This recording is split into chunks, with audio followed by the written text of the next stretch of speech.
Hi everyone, and welcome to today's video where we're going to be taking a look at the latest 2 Tinto Talks Dev Diaries and the latest 1 Tinto Maps Dev Diary as well. We're going to be taking a first look at the entirety of the HRE and learning about organizations and how they work in the game. A first look at the maps of the region of Iberia in EU5 and a first look at the glorious full world religious map in Europa Universalis 5. It is gonna be glorious. So let's jump in. All right. So here we are in our first dev diary for the 15th of May. Then we have Tinto Maps number 2 from the 17th of May, and I haven't recorded this yet. It's gonna be tomorrow, or actually on the 22nd in just a couple of days. I'm gonna take a look at the, the 13th dev diary right here. So very exciting. I'm recording this 2 days in advance of the day you're gonna watch it on. But everyone's been talking about this. Let's just open up this image in all its glory right here. And there we go. We can take a look at it. The moment we've all been waiting for, the Holy Roman Empire in Europa Universalis 5. Now, I'm sure many of you have already seen this, man, either by going to the forums yourselves or maybe on social media, Reddit, Twitter, whatever, or maybe on your favorite content creators' videos that have done videos on this already. But this is my live reaction right here, man. And it's just, is this more countries than Voltaire's Nightmare, the mod? Is it? I don't know if it is, man, but look, it's looking so good, man. It's looking so good.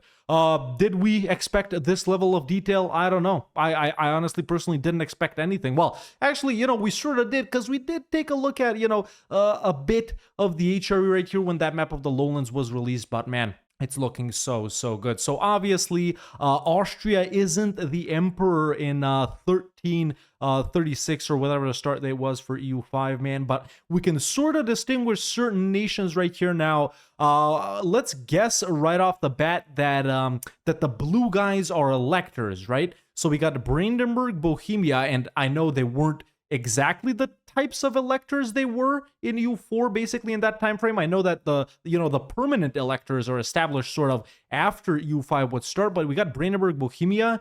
This right here, Rhine, it says Rhine something, but really I think this is where the Palatinate is located, right? So let's just say that's the Palatinate. I'm not 100% sure that it is. Then we got Trier right here. They're an elector, but they also have a different color in addition to the blue. So I think these sort of purple-ish guys are are bishoprics, right? Because we got Mainz right here. They're the same color as Trier. We should have, yeah, there's Cologne right there in these couple of provinces. So that's 6. And then the 7th guy in EU4 is Saxony, but I'm guessing it's someone else, or it is only 6 guys during this time frame. I haven't caught up on my history. Obviously, we can take a look at these sort of reddish guys right here, Frisia, or the Frisian Freedom as it's called in EU5, and Dithmarschen. I think those are like peasant republics or something like that, right? Yeah, I think that's what that is.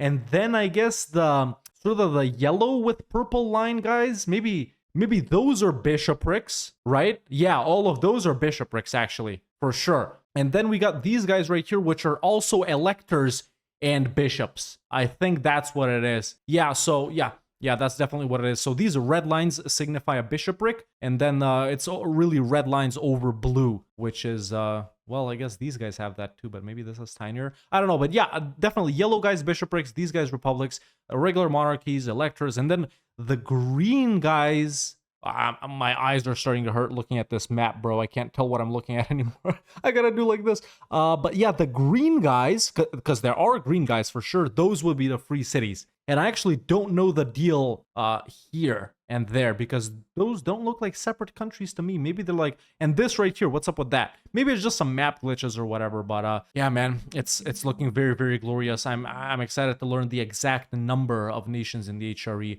It's looking so good. Something else we can deduce from this map is, once again, a very Western Europe centrism right here, which some people may complain about. But look at the number of provinces. And by the way, all of these provinces have locations in them in England compared to Hungary, for example, right? There's like so much more. So obviously we can expect some map revamps. Like, look, Wallachia, man, really, if you take a look at this, it's the size of this right here, but there's only 3 provinces in it. Whereas, obviously for game balance purposes, something like this versus this is to be expected. But Yeah, it's just because it looks pretty legit in Poland right here, and even in Lithuania and Galicia, Volhynia too. But I guess sort of moving off into Hungary, or specifically Hungary, maybe in Wallachia and Moldavia, it looks there's not that many of them. And look, we can take a look at Serbia right here too. They got a decent number as well, for example, and Italy, of course. But yeah, aside from the HRE, man, in all its glory, that's really all I can take a look at. Okay, stop. If you're enjoying learning about everything that's gonna come to EU5, and if you enjoy watching these videos and staying up to date with all the EU5 news,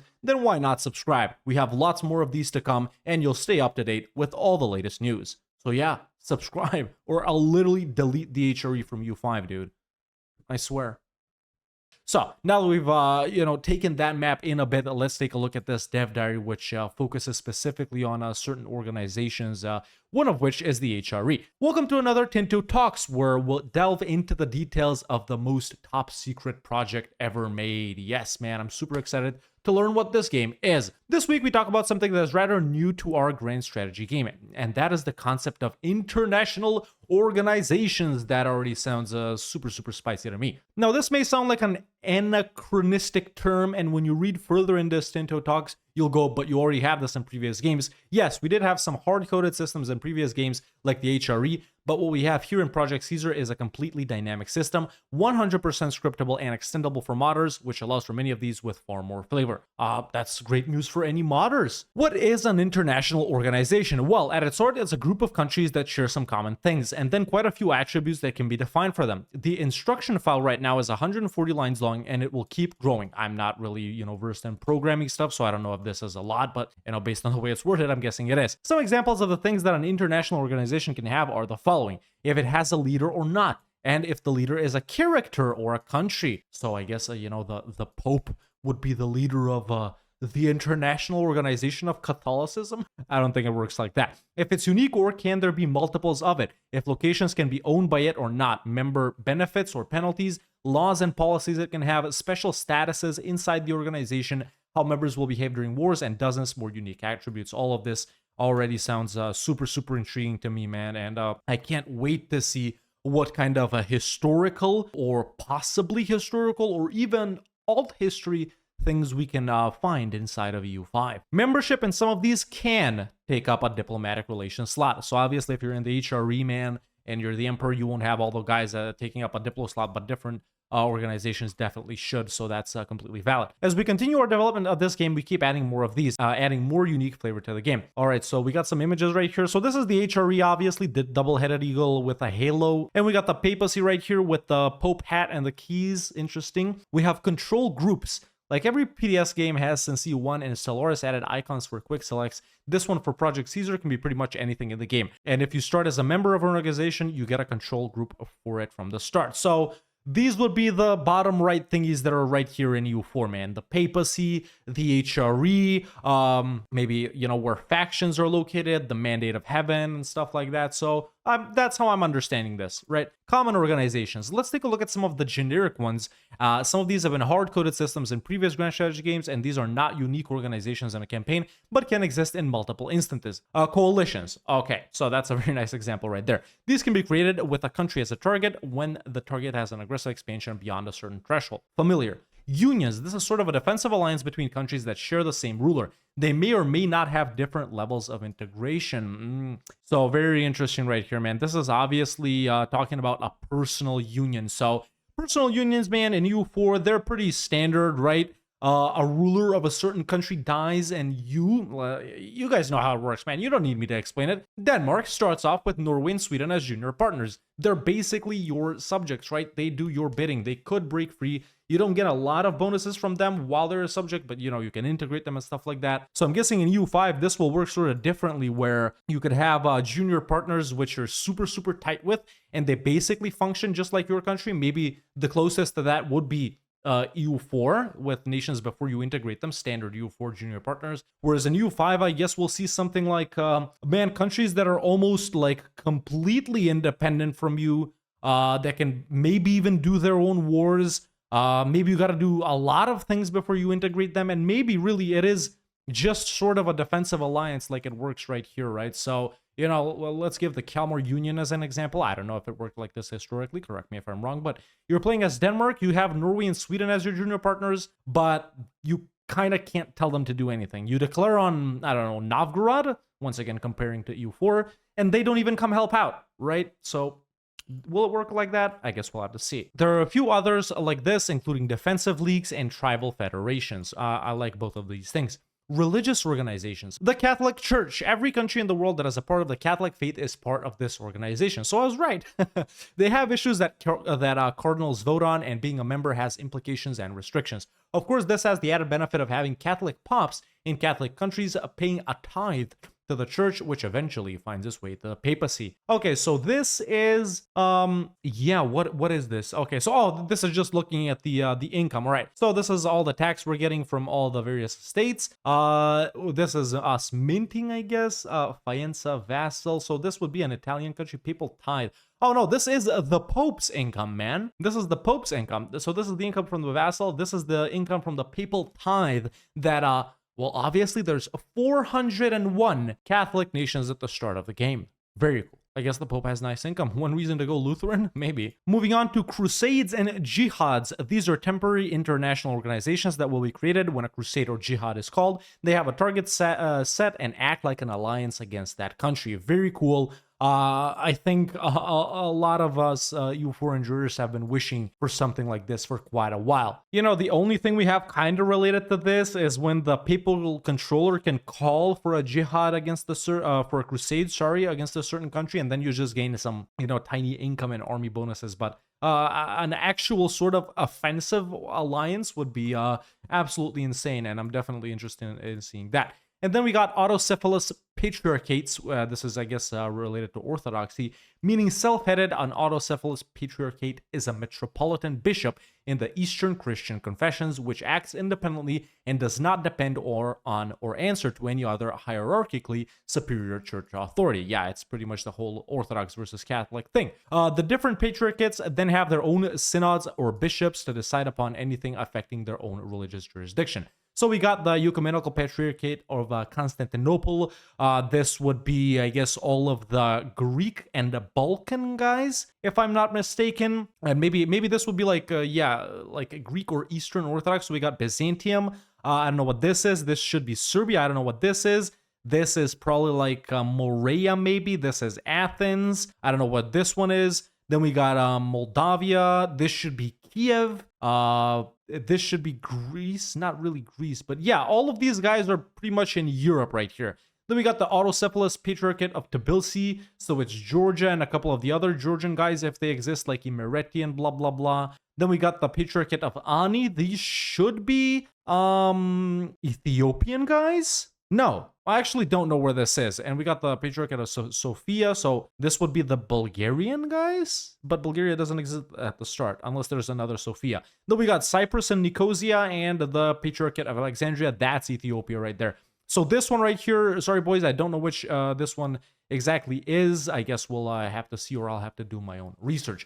There are many of these for Orthodox, Miaphysite, and other Eastern Christian confessions. So yeah, basically more than just Coptic, Orthodox, and Catholic, I guess, confirmed for the start.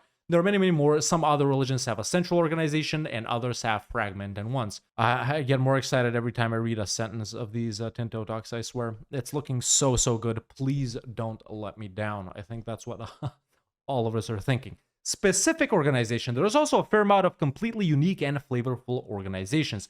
What's this then? All right, so let's take a look at the map first. Okay, so this is like the Russia, Ural, Ruthenia sort of areas, Pontic Steppe from EU4. Obviously, they call it differently. So we got Muscovy right here, right? And then we got all of these Eastern Slavic nations located over here. So some of these, like Murom, Ryazan, Novosil, Tver, Yaroslavl, Rostov. Some of these are familiar, some aren't. These would be some types of subjects to Muscovy, I guess. Yeah, interesting map right here. We'll take a look at it once again after I read what it is. So what is this then? Tatar yoke. The Tatar yoke consists of various principalities of Eastern Europe that are subject to the Tatar rule following their invasion in the 13th century. So, okay, I get it now. The most prominent of rulers is awarded the title of Grand Prince and is tasked with collecting tribute from other tributaries on the behalf of the Golden Horde Khan. So that's what it is, man.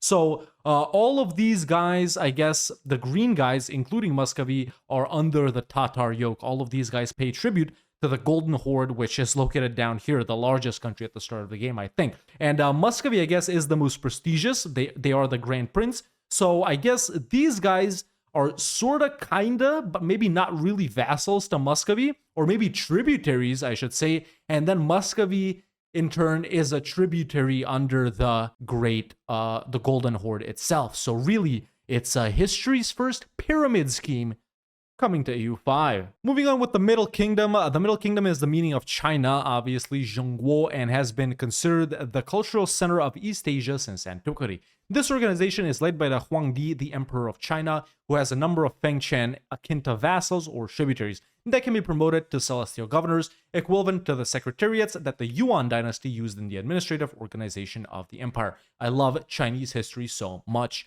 Its members have a unique societal value, Sinicized versus unsinicized, and there's a tribute system that determines how much celestial authority the Huangdi gets, which is used to enforce laws and decrees. Man, the Mandate of Heaven thing, the Celestial Empire thing, I think is going to be absolutely insane in EU5, dude. I'm super, super excited. So here's a little peek at that whole tribute system. So obviously, Yuan has the Mandate of Heaven during EU4's time frame. And then we got these guys, all of these guys right here, paying tribute to Yuan. So we got proportion. Is this a proportion of... Yeah, this is a proportion of our total income from them. So 40% of our tribute income comes from these guys. This is Korea, right? And yeah, all of these other ones pay us less, obviously. The first thing I was thinking is this a proportion of their income? But no, it's a proportion of this payment right here. So yeah, very interesting to see right here. Lots of cool countries that I've never heard about. The tribute system is a system where the Huangdi sends gold to the other nations in the Middle Kingdom, depending on their size. Oh, I'm stupid. This is how much we're paying to these guys. What do they give us then? And then finally we get to the Holy Roman Empire. The glory of the ancient Roman Empire lives in the memory of all in Europe. Charlemagne was crowned Roman Emperor, but it was not until the coronation of Otto the Great that the current Holy Roman Empire was born, once again recovering the ambitions of a revived and unified European empire. This organization, of course, led by an emperor, has different statuses for countries like secular and religious electors, secular princes, free cities, and imperial prelates. It has laws that impact the organization and its members, the most important at the early game being the Golden Bull, which is a must to get approved in order to further develop the institutions of the empire. So yeah, this is the whole elector thing that I was talking about right at the start. There are others in the game at the moment, like the Shogunate, the High Kingship of Ireland, and many more, as the system is very flexible to use. Next week, we'll talk about what religions we have in game. So that's basically what you guys are going to see in just a couple of minutes right here. Awesome, man. Awesome. My throat is starting to hurt from talking so much, but this is probably the most exciting dev diary for me, at least, that we had so far. Let's take a look at some dev responses if we have any right here. So will the various colonies of a colonial nation be grouped into an organization? No, that's a colonial nation. Can organizations have sub-organizations? Here I'm thinking specifically of how the HRE has regional circles, and of course the Protestant and Catholic leagues considered as the subgroups of German states. Johan says, kind of. You can belong to multiple ones and they can be related. Yeah, okay, interesting. Organizations can have progress down a path. Awesome. Are there alternatives to enacting the Golden Bull? Johan says, no, it's kind of inevitable. The Hansa has, and the banking countries have other mechanics, so they're not an organization. That's confirmed. We'll talk about anti-popes soon. And yeah, lots of other very, very interesting dev responses right here that you guys can go through in this dev diary. Quite a lot responses, in fact, from this right here. So let's not go through all of them today because we do have a lot to cover. So yeah, man, I think the most exciting dev diary so far, specifically because of the map and this whole international organizations thing, extremely exciting to me. And man, I can't wait to learn more. But with all that said, let's move on to our next dev diary, which is the second Tinto maps that just dropped a couple of days ago, where just some maps of Iberia have been revealed to us. So let's indulge ourselves in a little bit of eye candy right here and take a look at Iberia in all its glory in EU5. Hello everyone and welcome to the second post of Tinto Maps. We're really pleased about the great reception that the first one had last week and also about the great feedback that we received. Just so you know, we have more than 70 action points from it that we'll be implementing soon in the game. So yeah, man, I think it's a positive for all of us to hear that these guys are really taking the community's feedback. Something that I did want to touch on a little bit is I hope that they aren't taking just the feedback of these, everyone here on the forums is like an ultra enjoyer, right? A big map staring nerd that's super invested into these games. So one thing I was a little worried about here is that maybe by taking the feedback of only of these hardcore fans right here, that Paradox may, sort of neglect the more casual fan or something like that. But I guess I'm not really one to speak about that, and maybe that warrants a whole other video. But yeah, today we'll be unveiling the map of Iberia and the super secret project, so let's start showing maps without further ado. And this is Iberia, man, right here. Looking very nice. All right, so we got Castile, Portugal, Navarra, Aragon. I don't know who this is. I don't know who that is. That should be Andorra, and these guys right here aren't relevant because they are in France. The situation in 1337 shows a strong crown of Castile under the rule of Alfonso XI, obviously Granada and Morocco too, who has overcome the problems of his troublesome minority. To the east, we have the crown of Aragon. It's named that way, even if it currently doesn't appear like that on the map. By the way, if you guys don't know so far, all countries are named like this. It's just, it only shows up if it has space on the map, right? So it's like the Duchy of Navarra or whatever it is, which is fighting for hegemony over the Mediterranean. An offspring of it is the Kingdom of Majorca, ruled by a cadet branch of Aragon since half a century ago. That also has a couple of northern possessions centered on Perpignan and Montpellier. So that is Majorca here as well, and right there, I'm guessing too. To the north, the Kingdom of Navarra is ruled by a French dynasty. Its titular queen, Jeanne, a member of the Capetian dynasty, being married to Felipe, Lord of Evreux. I'm not gonna say these names anymore. To the west, Portugal has a tense relationship with Castile, with a war being fought during 1336. To the south, the Nasrid dynasty holds power in Granada, backed by the Marinids of Morocco, who have a foothold in the peninsula centered around those two provinces. And yes, Andorra is a starting country. There it is right there. It's looking very nice, man. Obviously, this is some mountainous here, impassable terrain. Iberia is probably the most similar region that we have in 1336 compared to 1444. Really, it's just that Granada owns this, and then Majorca doesn't exist, and there's no room for Andorra in EU4. Everything else, I think, is pretty much the same, man. So Iberia, the most familiar thing to us. Taking a look at the provinces here specifically, which we'll jump into soon. Yeah, looking very nice, man. Everything will be linked in the description or in the pinned comment, so you can take a look at it yourself. All right, so here we have the location map mode. It's just locations, man. I touched on this earlier. There's no need to have them try be the same or a different color. I don't know if they're this is maybe random that they are in that similar color. So yeah, let's take a look at some of the more important smaller ones. So we got Lisbon right here, Toledo. There's Toledo right at the start. We got Madrid over there. That's Valencia, Barcelona right there. And I know how you say it in Spanish, man. I know it's Barcelona, but I just cringe when someone who's not Spanish says that. I'm never gonna say that. So if you catch me saying Barcelona or Ibiza, just punch me in my neck. But yeah, it's looking very nice. Interesting detail here in Galicia, the coastline. I like this right here. Yeah, everything is looking super nice, man. Super nice. I'm loving this locations map mode quite a lot. Note, we are aware that there are some locations that could be added here and there, as this was one of the first maps that we created, and we weren't completely sure about the location density we would like to have in the game. Some examples of possible locations that we'd like to add during our review would be all of these that I'm not going to read. Also, you might notice that Zaragoza is named Saragossa. That is not final because we're using it as our testing location for the dynamic location naming system, as it has different names in Spanish, Catalan, English, French, or Arabic. Very nice. This is the province map mode right here. Yeah, this is basically, man, what the closest thing to U4 is, right? It's just looking so good with the next smallest unit of lane, which is the locations right here. But yeah, looking very nice, man. New Catalonia, Eastern Old Catalonia, Western Old Catalonia, Segovia, Madrid, West Sevilla. Yeah, super, super nice. I have no negative things to say about anything that we've seen so far. This is the terrain map mode. Yeah, oceanic, Mediterranean, arid, cold, arid. I know some maps have been revamped since last week. I guess we'll take a look at those pretty soon too. But yeah, this is the terrain map, Arctic terrain, by the way, in the mountains right here. This is the actual topography right here. Then it's sort of the what you call it, the vegetation map mode right here. Looking very, very nice as well. Iberia has one of the most complex terrain feature distributions in the entire world. We've also discussed this week that we're not very happy about the vegetation distribution, which we'll be reworking. So that's this right here. So feedback on this topic is especially very well received. Awesome. Here we have the culture map mode, a very interesting thing that we need to take a look at. So we got Portuguese, Castilian, Australianese right here, Galician, Basque, Aragonian, Catalan, Andalusi. Yeah, very cool. Lots of Andalusian populations living here still. I'm interested in seeing how you'll have to deal with this whole situation as pretty much any Iberian nation. Looking very, very nice. Quite standard cultural distribution here based on the different languages of Iberia.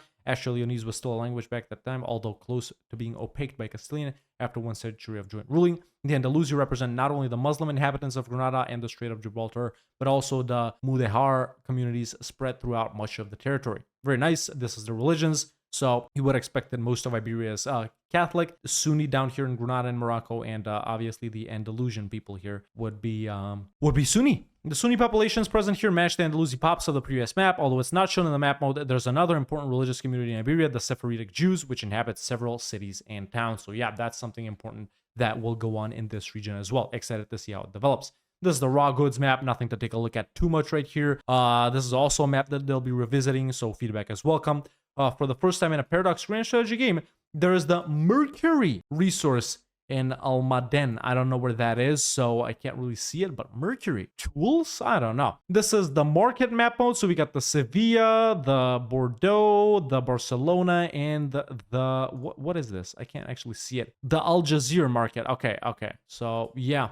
I'm guessing, why is only that part of what you call it of Granada in that market? Yeah, I guess we'll figure out how it works. This is in the fast market or something. Yeah, very, very nice. This is the current distribution of markets. Please take into account that this is based on the current gameplay status of the system and that it won't necessarily be the final status. We tested in previous iterations having market centers in Lisbon and Burgos, but they weren't working as we wanted. Thus, we only have market centers in Sevilla and Barcelona. As the markets are dynamic, it might be possible to create new market centers, so a Portugal player might want to create a new market in Lisbon after some years, although having access to the market of Sevilla is juicy if you get enough merchant capacity on it. And this is the pops. Oh, this is something that wasn't shared last week on the Low Countries map. Yeah. Whoa, wait, what's with these numbers? I don't get it. Okay, so I get it now. This is the province view map mode, right? Yeah, I don't get it. So this is like the Toledo area, right? And does it give us the population for every single location in it? It can't be like that, can it?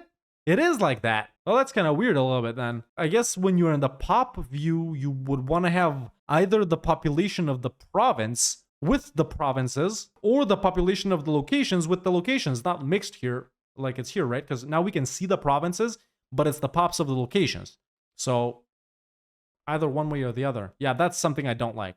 That's something I don't like so far, definitely. And I think that's been it for this week's Tinto maps right here. I know that I saw it somewhere that the Iberian maps from last week have been changed, the cultures and stuff like that. So I don't know where that was posted. Honestly, I'm trying to find it right here.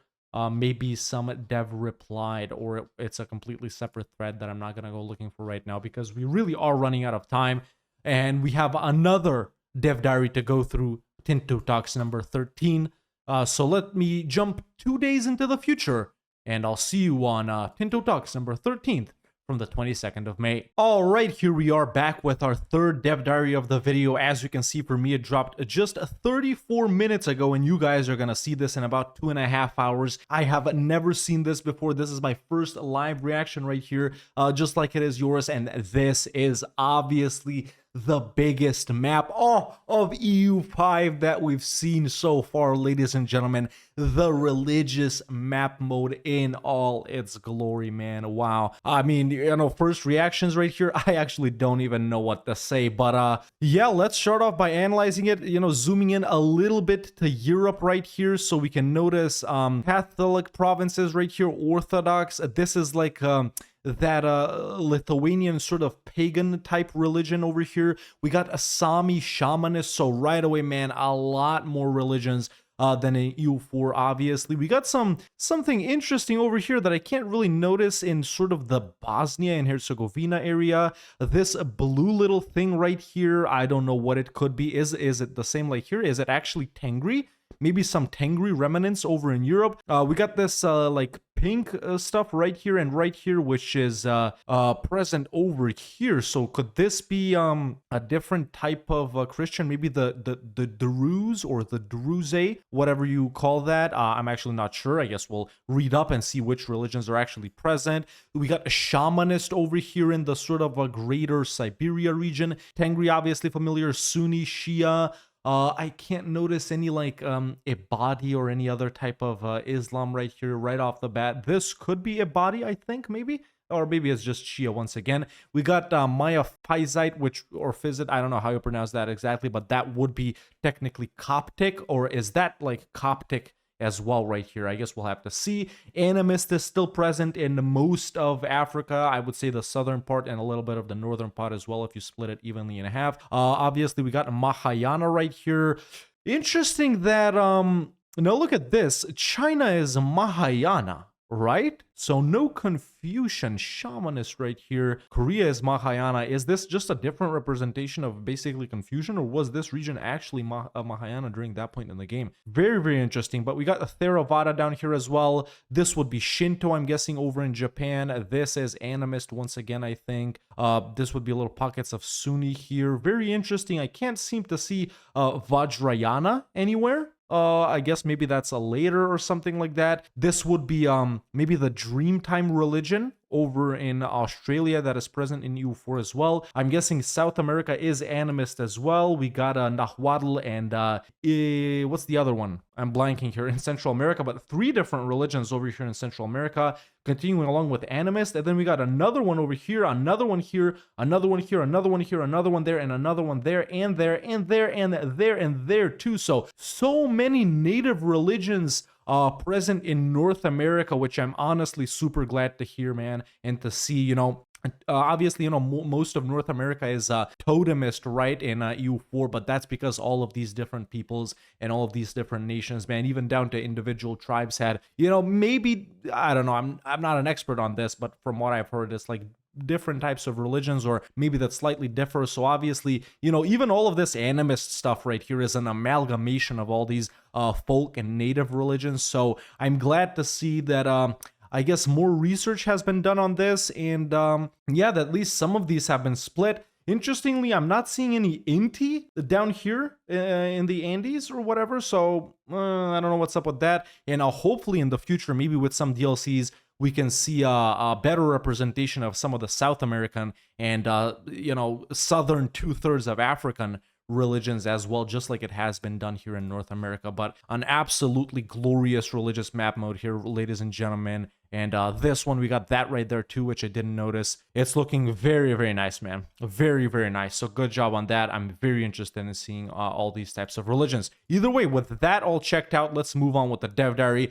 Welcome to another Tinto Talks, where we'll give out top secret information about our upcoming unannounced game with the codename Project Caesar. This time we'll touch a little bit on the aspect of religion in the game. Another wonderful image right here. Yeah, looking very cool, man. Very cool. I love the art so much that we've seen so far. Every country, pop, or character has a religion they adhere to. This impacts their relationship with the place they currently are and their relationship with others in the world. Here we can see a screenshot of the religious setup of the Crown of Aragon in 1337. So Aragon is 86% Catholic, which is obviously, a sect of Christianity. or a subset, or whatever you want to call it. Then we got 11.9% Sunni and 1.84% Judaism. So this is obviously the true faith, the official faith of Aragon, and these guys would be considered heathens. Obviously, if there was Orthodox or Protestants here, they would be considered heretics or whatever. And I guess this is, I guess, opinions or how accepted they are.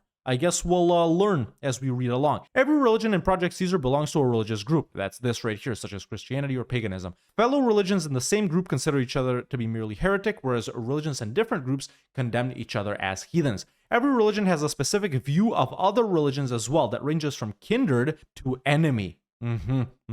So this is like the best view of that religion you could have. Obviously, it's kindred right here since Aragon is Catholic, and enemy is the worst because you know, they don't dislike them quite a lot. And negative, I guess, would be almost enemy, so they do dislike Judaism and Aragon as well, but not as much as they dislike Sunniism. We read that, which impacts relations between countries of different faiths and how populations of another faith view your country. Each country also has their own tolerance of the true faith that's familiar to us, and of heretics, also familiar, and of heathens, also familiar, which impacts how happy or angry the population will be, depending on which country they belong to. Here's another screenshot right here. The same religion here is from the law relating to valid heirs. Okay, so yeah, that's the tolerance of the true faith that we have right now. The religious unity of your country has a really large impact on the satisfaction of your clergy estate. Obviously, once again, something familiar to us from EU4. Important to note is that in Project Caesar, you just do not send missionaries to your locations and eventually they have changed religion. Here, conversion is a slower process which relies on government activities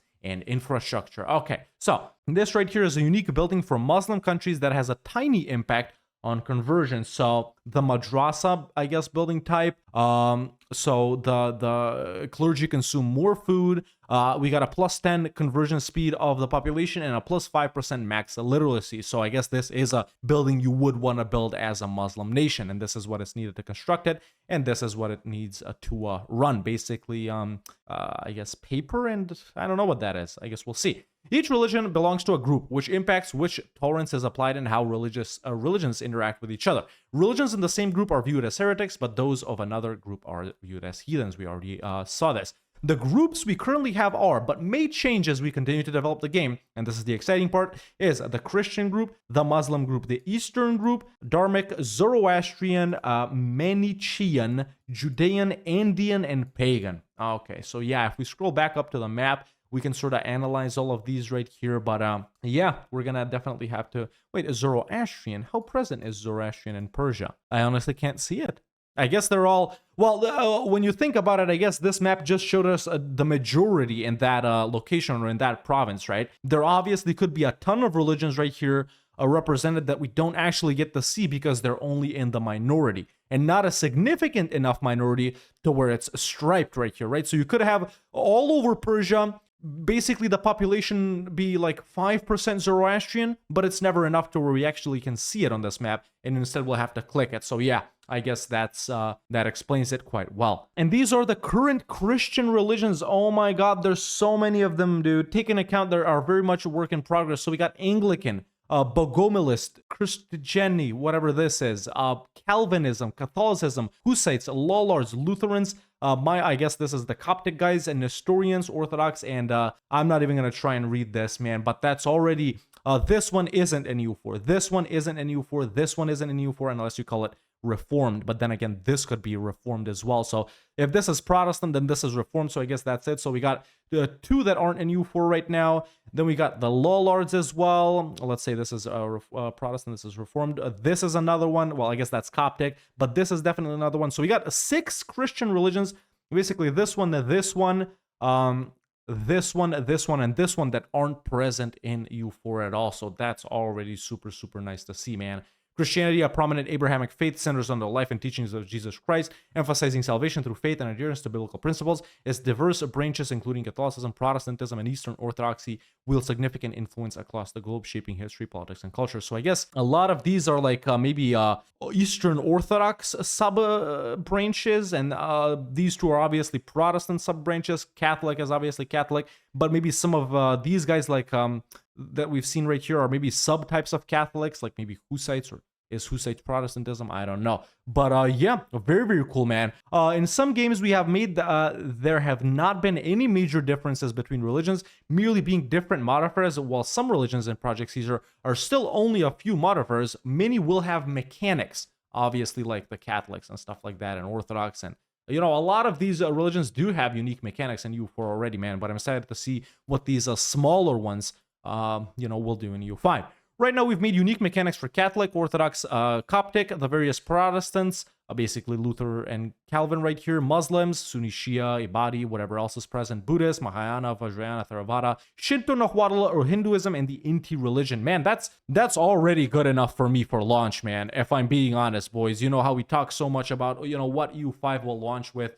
Will it be bare bones and stuff like that? Will we have to wait 3 years and 80 DLCs for it to be playable? But man, if all of these guys right here mentioned, that's like 1, 2, 3, 4, 5, 6, 7, 8, 9, 10, 11, 12, 13, 14, like 15 religions having already unique mechanics, I'm super, super satisfied with that, man. Honestly, I'm super satisfied with that. Each of these will get their own unique dev diary later on. Dope. Now, every religion will still have some modifiers that describe them. In many cases, it is the things that enable or disable certain mechanics. Some examples include the fact that countries with giants as their estates, religion cannot start wars without a CB. Interesting. So you can't no CB someone if you have the giants. That's, you know, a cool aspect that I would like to see explored more. And that Calvinist countries will never re-roll the dice in a battle, as everything is preordained. That is so insane, dude, that there's actually stuff like this. Wow, man, this is already sounding so cool. Like, yeah, I mean, I guess if you know, if you play that nation, if you technically, you know, everyone believes that, yeah, that's actually insane that they would include something like this in a good way, by the way. I'm really liking, even with just these two teasers right here, man. I'm interested in seeing what else, you know, various faiths have that is actually related to what the faith believes in, you know, in real life, right? So that is honestly super dope, man. That is honestly super dope. A short and sweet dev diary right here. Stay tuned for next week, where we talk about another completely new feature that adds flavor to the game. Sadly, I can't reply today, as I'm at some management thing in Stockholm, but Pavia will help you out. So this has only dropped about 45 minutes ago. I don't think we'll have any dev responses just yet. Oh, actually, we do. So Hellenic Norse questions on here. So I know everyone wants to hear this. There were a few Norse pops in 1337 and therefore in the setup. Excellent, but currently it's one of those work-in-progress religions with only modifiers, as there are others considered a higher priority at the moment. So, Norse confirmed that it exists in 1337, very low pops. We'll see if you can actually do something with them, since it is low priority, obviously expected, since some wasn't relevant in real life. But there we go, that's confirmed. No comment on Hellenic just yet. I don't know how the situation with the Hellenic faith was in 1337. Were there still some practitioners or not? If they were, will they be represented significantly enough? I guess we'll see. Next, please consider changing the wastelands of South America. Some of the Brazilian ones don't make sense at all. Okay, that's a future Tinto Maps thing. Let me read this. So yeah, for now, Johan right here says that only Sikh, Totemist, Fetishist, and Tengri don't have unique mechanics for now. So they have already done quite a lot of work. And honestly, I'm expecting that these guys do have things active by the time EU5 launches. There is not a possibility of merging religious just yet. As we can see, Johan here says we haven't yet developed that type of content, but I do think this could be something maybe for a future DLC. Maybe not for launch, but since I don't think it is that necessary. There's a lot more work to be done regarding Islam, Johan says. This is regarding the dice rolls, nothing too significant. Once again, a confirmation that there are Norse pops. A confirmation that the electors elect a country, not a ruler. So the blue dots in Iran are Zoroastrian that we saw over here earlier, man. Let me go back to show all posts right here. So where are the blue dots in Iran? I can't actually see anything over here. What is this guy talking about? This? Is that Zoroastrian? I thought that was lakes. Let me see that again. I guess, yeah. Or this right here? This? No, that seems like Tengri to me. All right, I guess Zoroastrian confirmed then too, huh? There a confirmation that there will be more religion variety. Basically, I guess what I touched on the southern half of Africa and South America. Another confirmation that they will keep adding religions, so that's awesome to hear. The pagan or animist religions or whatever are very, very, very work in progress, so alrighty, we know where we stand on that. There are pie charts for religions. Inti is confirmed as unique, so that's good to hear. The plus 10 conversion speed on that image of the building we saw is a flat 10 pops per month extra conversion, so it's nice that we have these numerical stats as well. A question here on the China's religion as Buddhist, how accurate it is, and Pavia says we think it's quite accurate, and they'll explain the Buddhist mechanics later on, so that's good to hear. That there will be mechanics for Confucian and Taoism, and the most recent response right here is that some religions will be more dynamic and others will be more static. So at the time of the recording of this video, man, and I really got to get this out so you guys can see it, that has been all the dev responses, and obviously I'll be linking this dev diary along with the other ones in the comments below and in the pinned, in the description as well. But man, this, along with the 2 other dev diaries that we checked out, earlier in this video, or just a couple of days for me, basically the Tinto maps of Iberia and our first look at the HRE, with just these 2 images right here, man, we have seen, some of the best views of EU5 to date, man. Some of the best views of EU5 to date. I'm glad that the team is sharing this with us, and it's making me all that more excited, man. All that more excited. I can say that this looks absolutely amazing to me, man, and I'm especially glad to have learned about the religious mechanics today and about all the HRE mechanics and the organization's mechanics earlier this week. So yeah, man, that has been our 3 latest dev diaries, the 2 latest Tinto Talks and the latest Tinto maps. There will be a video on this next Thursday on the 30th, covering the next dev diary, basically Tinto Talks 14 and then Tinto Maps 3 as well. So make sure to subscribe to stay up to date with all of that stuff. And that's all I have to say about that on these latest 3 dev diaries right here. Let me know your opinion in the comments below on the HRE and organization systems, on the Iberia maps, and on the religions as well. And that's all I have to say about that. If you enjoyed this video, don't hesitate to leave a like. It really helps out a lot. And if you like the content and want to see more videos like this, make sure to hit that subscribe button so you don't miss out on any of them. And you can become a member today and join the Discord. The link is in the description. Thank you so much for watching, and I'll see you next time with another EU5 news video.